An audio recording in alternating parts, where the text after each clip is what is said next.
Hello good morning mga ka-idol. Tayo po ay mag-ingat ngayon dahil sa sama ng panahon natin ngayon dahil sa bagyong dumating dito sa ating Pilipinas, no? So ilang bagyo na bang dumating dito sa atin sa Pilipinas?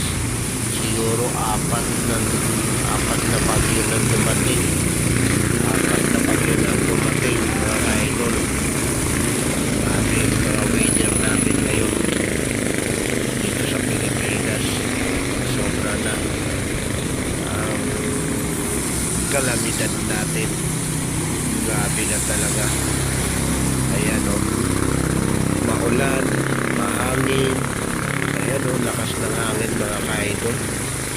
Mga taong wala ganong taong naglalakad sa kalsada dahil sa masamang panahon dahil dito sa weather na bagyong Paulo.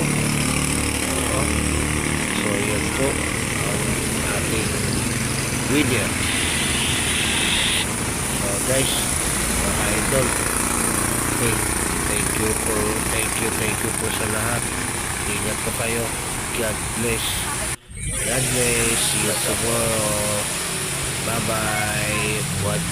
See you for watching mga ka-idol. God bless po sa inyo lahat. Ingat po tayong lahat. Bye bye.